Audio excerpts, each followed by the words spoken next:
sampai isa aja kajian anak misalnya. Nggak salah antum itu kaca-kaca kan? Hah? Kata apa tuh? Lebih ke isanya? Dia itu juga, tapi ini Pak Imamnya azan. Jadi nggak kata-kata. Oh gitu. Aksannya itu aja. Nggak aksannya apa namanya? Antum itu lumayan kan? Iya. Oh. Oh gitu. Sampai aku aja lah, sampai isa aja. Kalian mereka kan kemudian tuh 2 pekan gue sampai isa aja. Lagian mereka apa di situ mereka nggak boleh. Nggak ada kaca-kaca antum. Cak enggak sampai isa untuk 2 kali pertemuan. Sabialah asalnya kan. Sabialah sana orang apa aja.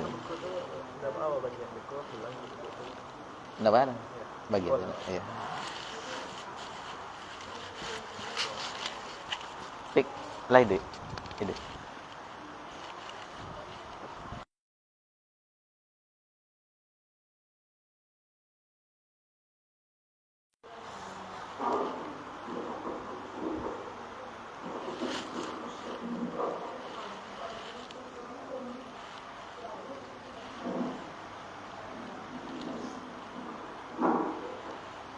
Bismillahirrahmanirrahim.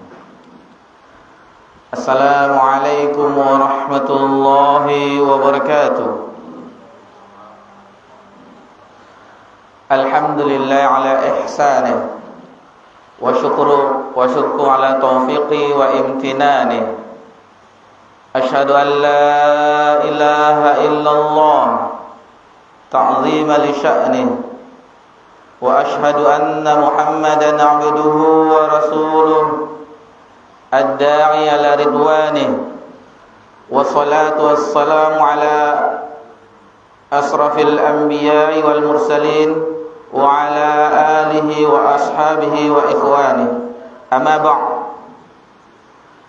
Alhamdulillah, puji syukur kehadirat Allah Subhanahu wa taala atas limpahan nikmat yang tiada terhingga. Nikmat Allah Subhanahu wa taala senantiasa Allah berikan kepada seluruh makhluknya, bukan kepada orang-orang beriman saja, kepada orang-orang non-muslim, orang kafir, kepada tumbuh-tumbuhan, kepada hewan, kepada apa yang ada di langit maupun di bumi. Allah lah yang mengaturnya, memberi rezeki kepada seluruh makhluknya. Dan itulah sifat Allah Subhanahu wa taala yang Ar-Rahman, Ar-Rahim, sebagaimana yang telah kita singgung ketika kita memulai membahas matan ini. Seandainya kita menghayati bagaimana Allah Subhanahu wa taala mengatur makhluk-makhluknya, kita perhatikan bagaimana pergantian siang, bagaimana pergantian malam, bagaimana Allah menurunkan hujan, bagaimana tumbuh-tumbuhan dan seluruhnya. Dan itu kita yakini bahwa itu adalah Allah Subhanahu wa taala yang mengaturnya, maka hati kita ini akan meleleh karena cinta kepada Allah Subhanahu wa taala. Namun yang kita herankan dan bahkan diherankan oleh orang-orang soleh terdahulu, sebegitu besar nikmat Allah Subhanahu wa taala kepada hamba-hambanya, kepada seluruh makhluknya, akan tetapi maksiat yang dilakukan oleh hamba-hambanya tanpa terputus juga, tiada henti-hentinya. Dan kita berusaha tentu memohon taufik dari Allah Subhanahu wa taala. Mudah-mudahan Allah Subhanahu wa taala senantiasa membimbing kita di atas kebenaran, di atas ketakwaan, di atas ketaatan kepadanya.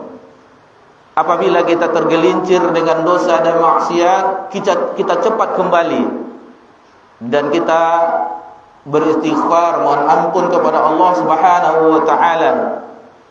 Karena tidak luput kita di zaman kita ini hidup tanpa dosa, tidak mungkin. Lihatlah di jalan-jalan bagaimana perjalanan, kita melihat tidak bisa kita menjaga pandangan. Lalu kita membuka HP kita, bagaimana gambar-gambar di dalamnya. Lalu bagaimana dosa-dosa yang kita tidak sengaja melakukannya.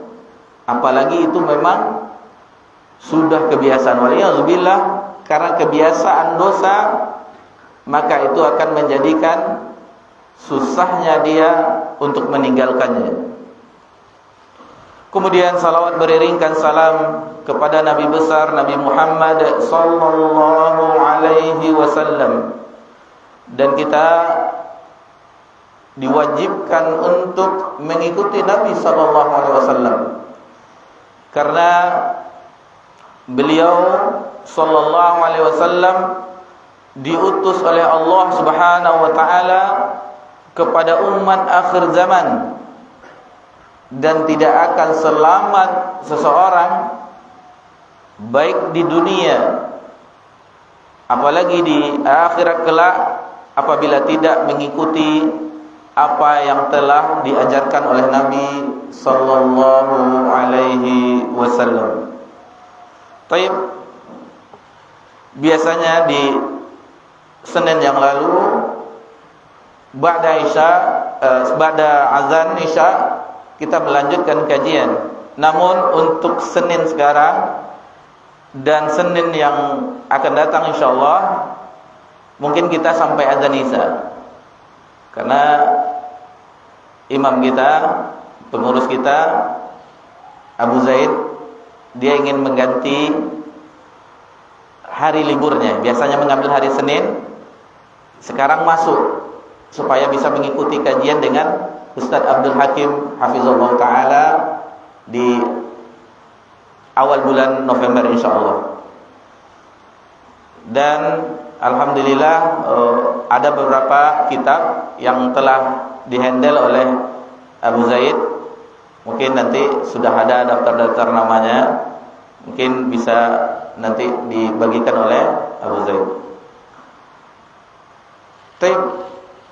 Pelajaran kita di matan usul salasah di pekan yang lalu, kita alhamdulillah telah membahas sampai surah Al-Asr.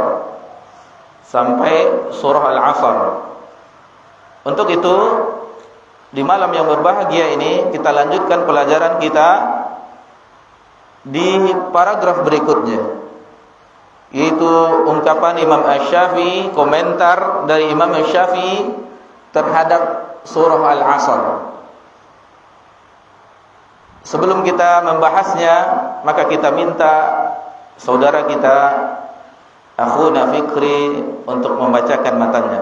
Tafadhol.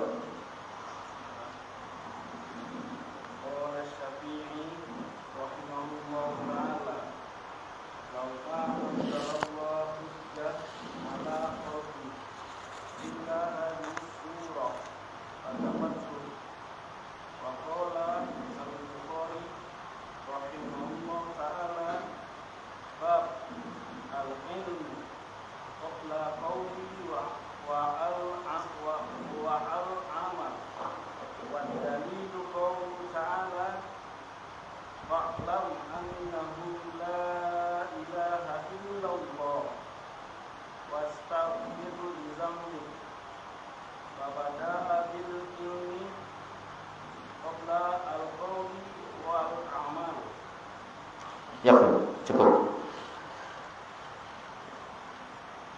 Jazakumullah khairan wa barakallahu fikum. Itulah lanjutan dari pelajaran kita di pekan yang lalu, di mana dijelaskan oleh muallif rahimallahu taala, qala Syafi'i rahimallahu taala, berkata Asy-Syafi'i, yaitu Imam Asy-Syafi'i rahimallahu taala, law ma anzalallahu hujjata ala khalqihi illa hadhihi surah lakafathum, seandainya Allah Subhanahu wa taala menurunkan terhadap makhluknya hujjah terhadap makhluknya kecuali surat ini saja, maksudnya surat Al-Asr yang telah kita bahas di pekan yang lalu, lakafathum, maka itu telah mencukupi bagi mereka. Sebelum kita lanjutkan ungkapan dari Imam Bukhari, terlebih dahulu alangkah bagusnya, alangkah indahnya, alangkah eloknya kita berkenalan dengan imam kita, Imam Asy-Syafi'i rahimahullah. Sedikit kita singgung tentang biografi Al-Imam Asy-Syafi'i rahimahullah ta'ala. Karena kita di Indonesia Asia Tenggara, ASEAN, bahwasanya mayoritas kaum muslimin menisbahkan diri bermazhab Asy-Syafi'i. Dan bahkan apabila kita tidak mengakui kita bermazhab Syafi'i, maka itu suatu aib bagi kaum muslimin di negara kita ini.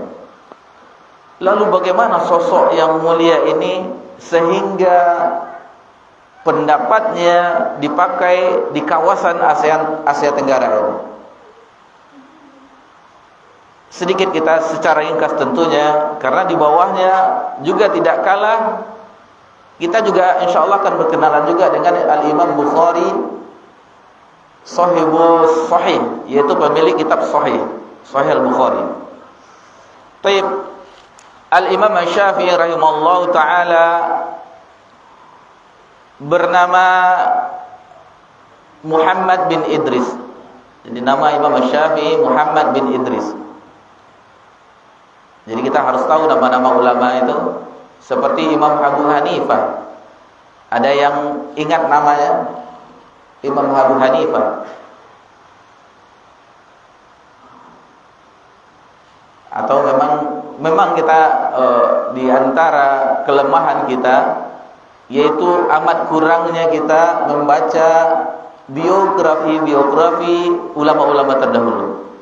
Dan ini sangat ditekankan oleh para ulama agar timbul dalam hati kita kecintaan kita kepada agama ini. Karena di sana kita akan menemukan perjalanan mereka dalam menuntut ilmu, cobaan-cobaan yang mereka alami, bagaimana ketaatan mereka, bagaimana akhlak mereka, bagaimana karya-karya tulis mereka, dan itu akan membuat kita terkagum-kagum. Dan bahkan seandainya kita membaca biografi mereka, orang-orang soleh terdahulu, maka seolah-olah kita berada di zamannya. Misalnya Imam Asy-Syafi'i melakukan perjalanan dari Mekah ke Madinah, seolah-olah kita juga dalam melakukan perjalanan Mekah ini. Seperti kita belajar hadis Nabi sallallahu alaihi wasallam, ketika itu Rasulullah sallallahu alaihi wasallam duduk dengan para sahabat, seolah-olah kita hadir juga di majelis tersebut. Itu salah satu kelebihan apabila kita membaca, mempelajari hadis-hadis Nabi SAW. Tentunya Al-Quran jangan ditinggalkan, dan itu karena ini yang paling pokok sumber ilmu yang utama. Dan juga bagaimana kita mempelajari biografi sahabat. Itu makanya para biografi sahabat dan ulama-ulama yang lainnya, itu makanya para ulama menulis kitab tentang biografi mereka. Di antaranya Syiar A'lamin Nubala karya Al-Imam Az-Zahabi. Begitu juga dengan Al-Imam Ibnu Katsir Al-Bidayah wan Nihayah. Itu tentang biografi orang-orang saleh terdahulu. Baik, kita lanjutkan tentang Imam Asy-Syafi'i rahimahullah taala. Adapun kunyahnya adalah Abu Abdillah. Kunyah dari Imam Syafi'i Abu Abdillah. Beliau rahimahullah ta'ala lahir di kota Gaza, Palestina. Dan dahulu namanya itu negeri negeri di situ namanya negeri Syam, yang sekarang telah dipecah-pecah. Palestina, Yordania, Suria telah dipecah-pecah. Dulu namanya negeri Syam. Dan di tahun itu, di tahun kelahiran Imam Syafi'i, di tahun itu juga Imam Abu Hanifah wafat rahimahullah ta'ala. Dan Imam Syafi'i di usianya yang masih kecil, di balita, telah menjadi yatim karena ayahnya telah menghadap ke hadapan Allah Subhanahu wa taala, telah wafat. Lalu dengan kondisi seperti itu, ekonomi dan segala macamnya, maka Imam Syafi'i dibawa oleh ibunda tercinta kembali ke negeri asalnya. Negeri asalnya, asal muasalnya adalah Mekah. Karena kalau ditarik nasabnya ke atas, maka Imam Syafi'i adalah Al-Quraisy, keturunan Quraisy. Dari bersambung nanti di Qusay, Abdul Manaf akan bersambung nasabnya, dan bersambung juga ke atas Abdul Muthalib, ke atasnya nasab dari Nabi kita tercinta Nabi Muhammad sallallahu alaihi wasallam. Dan di usianya yang belia, berkat dari seorang ibu yang solehah, Imam Syafi'i dibimbing dengan mengajarkan ilmu adab, menuntunnya untuk bisa menghafal Al-Quranul Karim. Jadi kebiasaan para ulama terdahulu, di masa kanak-kanaknya sudah hafal Al-Quranul Karim. Di awal-awalnya Imam Syafi'i rahimahullah ta'ala mempelajari sastra Arab. Itu makanya Imam Syafi'i itu terkenal juga dengan diwannya, syair-syairnya, syair-syairnya. Namun karena melihat kecerdasan dari Imam Syafi'i, ada salah seorang ulama di zaman itu agar Imam Syafi'i mempelajari ilmu agama. Dan setelah itu Imam Syafi'i rahimahullah ta'ala belajar bersama para ulama di kota Mekah ketika itu.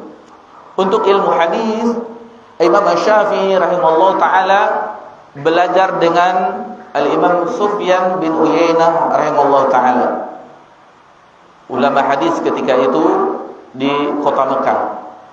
Adapun di dalam bidang fikih, Al-Imam Syafi'i rahimahullah ta'ala berguru dengan Al-Imam Khalid Al-Zanji, ahli fikih di kota Mekah ketika itu. Dan ulama-ulama yang lainnya, yang Fudail bin Iyad dan yang lain-lainnya dari generasi-generasi tabi'in. Dan tidak cukup sampai di situ saja, maka muncullah terniat dari ibunya Imam Syafi'i untuk mengirim Imam Syafi'i belajar kepada Imam Malik di kota Madinah, Imam Darul Hijrah, Imam kota Madinah ketika itu.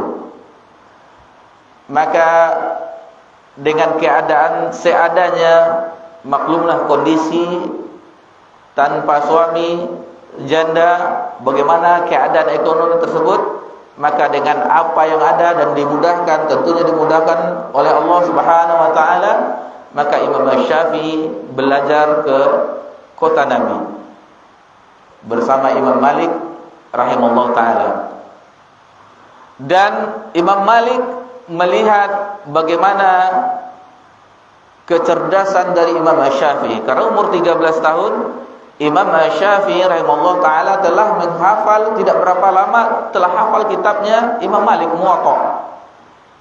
Salah satu kitab sebelum disusunnya Sahih Bukhari, maka kitab Muwatta itu yang paling sahih dalam mengumpulkan hadis-hadis Nabi sallallahu alaihi wasallam. Dan kitab Muwatta tersebut pernah akan dijadikan undang-undang oleh penguasa ketika itu, oleh khalifah ketika itu, akan tetapi Imam Malik tidak menyetujuinya, karena tidak seluruh hadis-hadis Nabi yang terkumpul dalam kitabnya tersebut. Dan salah satu yang unik lagi dari kitab Al-Muwatta Imam Malik tersebut, bahwasanya di zaman itu ulama-ulama yang lain pun menulis kitab dengan judulnya Muwatta. Lalu murid-muridnya memberi kabar kepada Imam Malik bahwasanya Syekh Fulan, Imam Fulan dan yang lain-lainnya juga menulis kitab dengan judul kitabnya Imam Malik Al-Muwatta. Lalu diberi komentar nasihat oleh Imam Malik bahwasanya yang akan kekal, yang akan bertahan, yang akan abadi adalah yang ikhlas. Dan terbukti alhamdulillah di tahun ini 1444 Hijriah atau 2022 Masehi kita masih bisa mendapatkan kitab Muwatta Imam Malik. Adapun kitab-kitab Muwatta yang ditulis oleh yang lain-lainnya kita tidak menjumpainya. Itu dari berkah keikhlasan. Begitu juga dengan suatu usaha, apapun usaha yang dilakukan, tentunya dalam bidang agama, seperti majelis ta'lim, dalam pengajaran dan mengajar. Lihatlah bagaimana orang-orang terdahulu di generasi kita belajar agama. Kalau kami dulu di kampung halaman itu belajar ke surau, bagaimana ajaran yang dilakukan oleh guru-guru mengaji kita itu masih ingat. Bahkan kalau ada salah itu pakai rotan dahulu, tidak ada ham dan segala macamnya. Namun pendidikan tersebut melekat sampai sekarang, walaupun kita telah menjelang tua. Dan memang begitulah keikhlasan akan membuahkan amalan itu akan terus berlanjut, akan abadi, istilahnya akan abadi, akan bertahan. Karena sesuatu yang diamalkan tanpa ikhlas akan berat rasanya. Baik. Selanjutnya Imam Asy-Syafi'i rahimahullah taala, ada suatu kisah bagaimana dahulu sebenarnya ilmu itu ditulis, karena qaidul ilmi biktabah, ikatlah ilmu itu dengan tulisan. Waktu itu Imam Syafi'i tidak memiliki alat tulis, maka dia menulis dengan air liur, ditulis.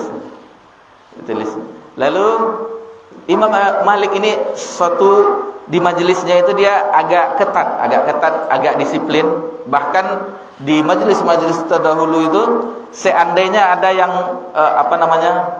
meruncingkan pensil itu bisa dimarahi oleh syekh-syekhnya di zaman itu.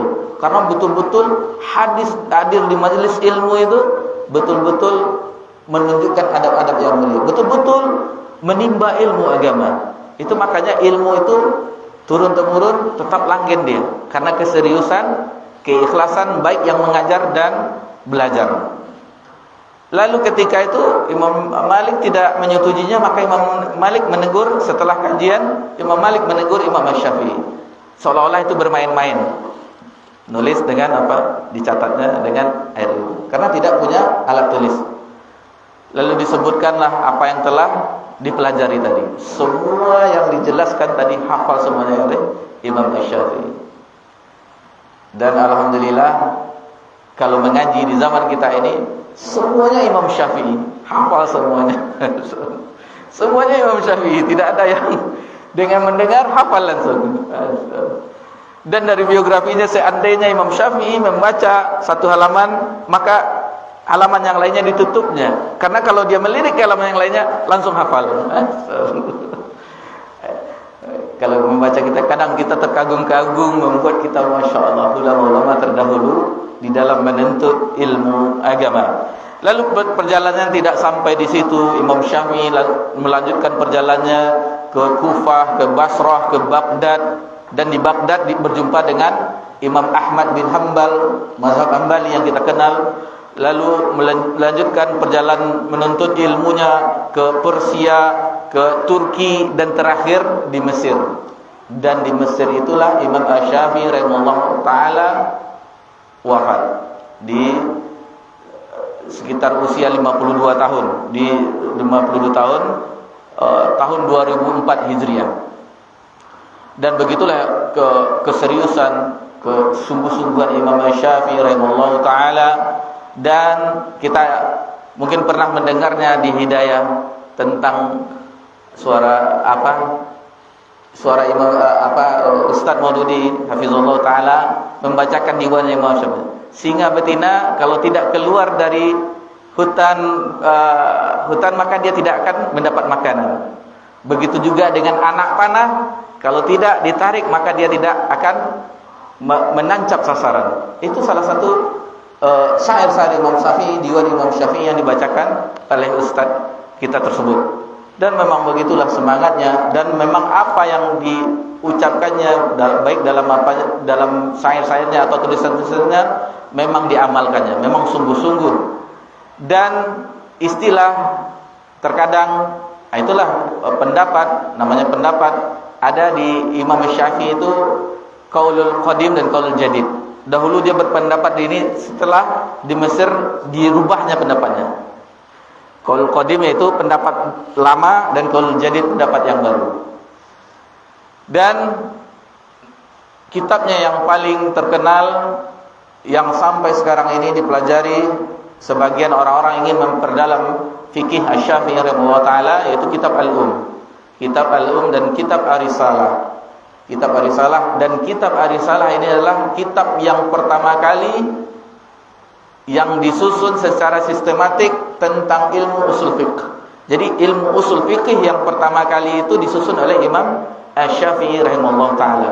Itu makanya Imam Ahmad bin Hanbal ketika keliling dunia mempelajari ilmu agama, ketika di Mekah Imam Ahmad tidak hadir di majelisnya Imam Sufyan bin Uyainah.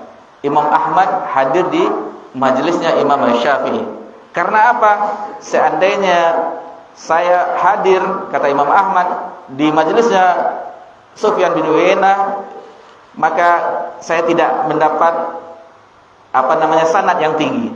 Karena Sufyan bin Uyainah ke atasnya dekat jaraknya dengan Rasulullah, rantai rohnya. Akan tetapi kalau saya tidak hadir di majelisnya Imam Syafi'i, maka saya akan terluput dengan kaidah-kaidah fikih, usul fikih. Karena istimbatnya Imam Syafi'i itu satu hadis bisa mendatangkan ratusan puluhan faedah. Dan Imam Ahmad bin Hanbal, salah satu murid dari Imam Syafi'i, senantiasa mendoakan Imam Syafi'i. Sehingga anaknya Abdullah bin Ahmad, kenapa bapak senantiasa ayahanda mendoakan Imam Syafi'i? Lalu dijawabnya, karena Imam Syafi'i itu seperti matahari.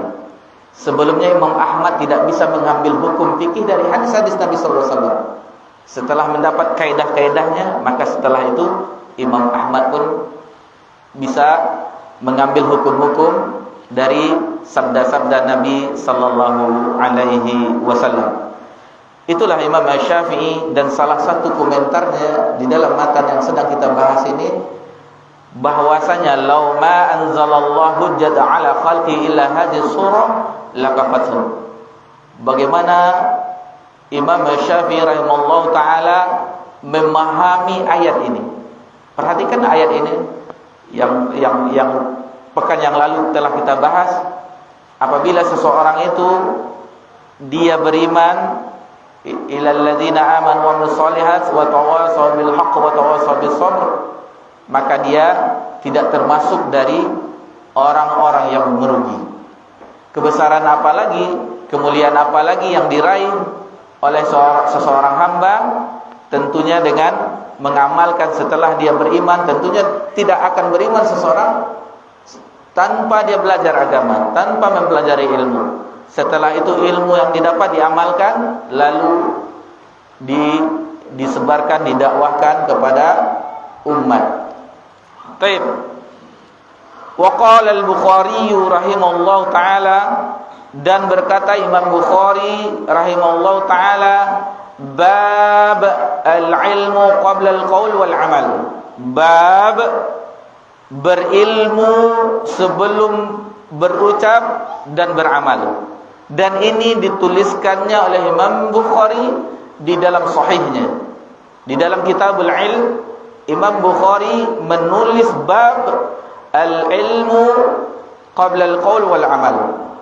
Berilmu dahulu sebelum seseorang itu berkata, dan sebelum seseorang itu, beramal. sebagaimana kita singgung biografi Imam Asy-Syafi'i rahimahullah taala secara ringkas, tentu tidak kalahnya dengan biografi secara ringkas dari biografi Imam Bukhari rahimahullahu taala. Nama beliau adalah Muhammad bin Ismail. Imam Bukhari lahir di daerah Bukhara. Sekarang masuk di negara Uzbekistan, pecahan dari Uni Soviet. Beliau Muhammad bin Ismail lahir tanggal 13 Syawal tahun 194 Hijriah. Tahun 194 Hijriah. Kunyahnya sama dengan Imam Asy-Syafi'i, sama kunyahnya itu Abu Abdillah. Imam Ahmad kunyahnya juga Abu Abdillah.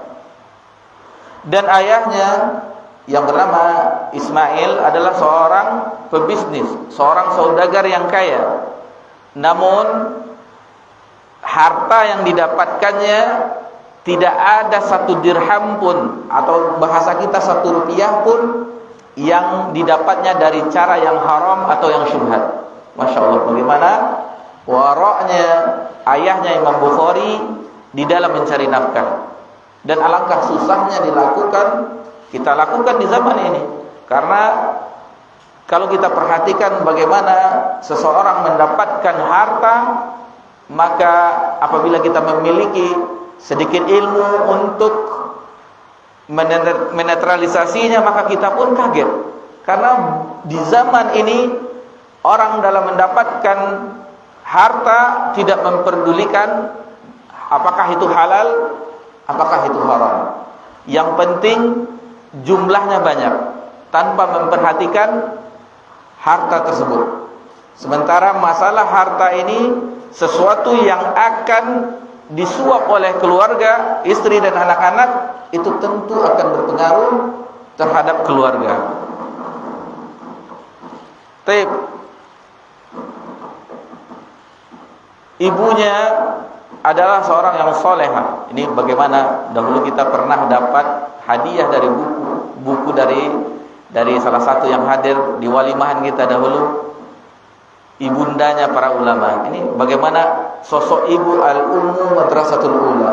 Ibu-ibu yang soleh, yang mengajarkan anaknya sebelum dimasukkan ke lembaga-lembaga pendidikan adalah ibu-ibu yang solehah. Ibu-ibu yang betul-betul bagaimana di rumah itu anak-anak tersebut dididik dengan ilmu agama. Dan bagaimana walaupun dalam status janda tanpa suami, bagaimana mereka dalam mengasuh anaknya, mendidik anaknya, serta mendoakan anak-anaknya. Seperti ibunya Imam Bukhari yang sedang kita sebutkan biografinya ini.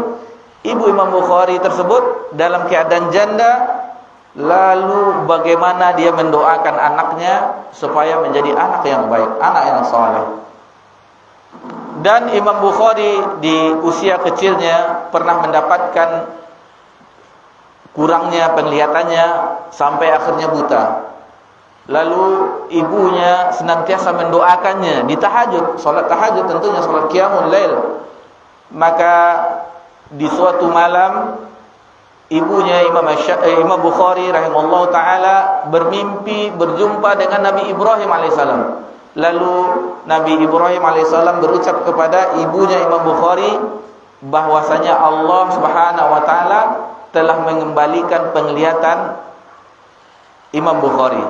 Memang dipanggilnya, dan itu berkat dari doa ibu yang salehah, maka penglihatan Imam Bukhari kembali seperti sedia kala, bisa melihat kembali. Lalu Imam Bukhari terdidik memang dalam lingkungan agamis, bagaimana ayahnya dan bagaimana dididik oleh ibunya. Lalu juga melakukan rihlah perjalanan di dalam menuntut ilmu agama. Memang keluar dari daerahnya, terutama tujuannya yaitu Madinah. Belajar di Madinah dan di negara-negara lainnya, negeri-negeri lainnya, ke Yaman, ke Kufah, ke Basrah, ke daerah-daerah di mana ada ulama, maka didatangi oleh Imam Bukhari rahimallahu taala. Jadi di usia 8 tahun dia belajar, ke 18 tahun belajar ke Madinah, 19 tahun belajar ke Basrah, Kufah, daerah Irak. Di umur 20 tahun beliau ke Baghdad, lalu berjumpa dengan Imam Ahmad bin Hanbal di Baghdad. Jadi salah satu guru dari Imam Bukhari adalah Imam Ahmad bin Hanbal. Dan di dalam rihlahnya dalam mempelajari agama itu, bahwasanya Imam Bukhari memiliki 180 guru. Masya Allah, 180 orang guru. Kalau kita, guru kita paling bisa dihitung, tidak habis 10 jari ini guru kita. Kalau Imam Bukhari 1080 orang syekhnya, guru-gurunya. Dan mereka semuanya, para guru Imam Bukhari tersebut adalah para yang ahli hadis dan penghafal hadis Nabi sallallahu alaihi wasallam. Dan salah satu yang membekas adalah ungkapan yang sederhana, ungkapan yang sepele dari Ishaq bin Rawaha. Ishaq bin Rawaha, salah satu Imam Bukhari, di majelisnya mengatakan, hendaknya di antara antum ada yang menulis, yang menyusun hadis-hadis Nabi SAW yang sahih. Maka ketika itu muncullah dari Imam Bukhari untuk mengumpulkan hadis-hadis Nabi SAW yang sahih. Dan dijelaskan bahwasanya Imam Bukhari menghafal 200.000 hadis Nabi SAW dan 100.000 hadis-hadis yang sahih.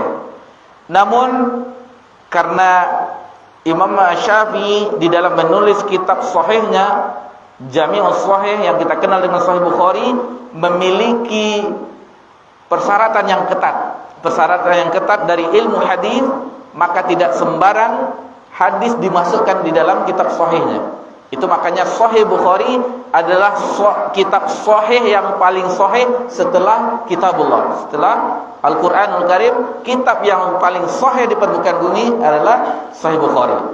Setelah itu baru Sahih Muslim. Kelebihan Sahih Bukhari dibandingkan Sahih Muslim adalah masalah syaratnya. Lebih ketat Imam Bukhari dibandingkan Imam Muslim. Dan Imam Muslim adalah murid dari Imam Bukhari. Salah satu contohnya yaitu ketika Imam Bukhari di dalam sahihnya bahwa hadis tersebut haruslah didapat langsung bertatap muka. Misalnya kita sekarang ini, kita pergi ke Madinah, kita mendengar langsung dari Syekh Abdul Muhsin Al-Abbad, kan langsung.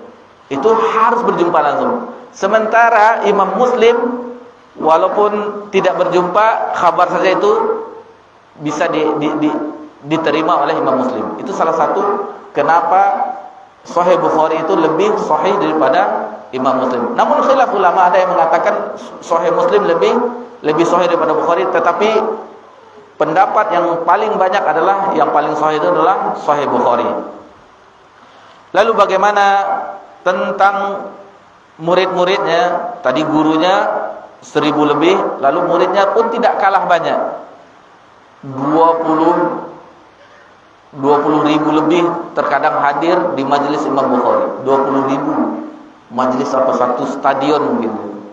20.000 hadir di majelisnya Imam Bukhari. Dan memang Imam Bukhari kecerdasannya pernah diuji ketika dibawakan hadis dengan terbalik-balik. Bagi yang pernah melihat hadis Nabi, hadatsana fulan, an Abi Hurairah radhiyallahu anhu qala Nabi sallallahu alaihi wasallam, lalu dibalik-balik, ini isinya, ini sanadnya dibalik-balik. Lalu ditanyakan kepada Imam Bukhari mengatakan saya tidak tahu. Namun setelah itu Imam Bukhari mengatakan bahwa ini seharusnya di hadis ini seharusnya ke sini. Ini maka diotak-atik lagi oleh Imam Bukhari, ini yang benarnya. Bayangkan hafalan dari Imam Bukhari rahimallahu taala. Dan karyanya sangatlah banyak Imam Bukhari tersebut. Salah satunya Sahih Bukhari, Al-Adabul Mufrad tentang adab, dan banyak sekali tulisan-tulisannya yang mungkin kita tidak mengetahuinya. Lalu wa dalilu qaulu ta'ala, dalilnya adalah firman Allah Subhanahu wa taala, fa'lam annahu la ilaha illallah wastaghfir lidzambik. Lalu dibawakan firman Allah Subhanahu wa taala dalam surah Muhammad ayat 19, maka ketahuilah sesungguhnya la ilaha. Jadi yang pertama kali yang wajib kita mempelajarinya adalah la ilaha illallah. Kita harus mempelajari karena ini adalah kalimatut tauhid, kalimatut thayyibah, dan kalimat ini yang akan kita pelajari dalam matan ini di pertemuan-pertemuan yang akan datang insyaallah.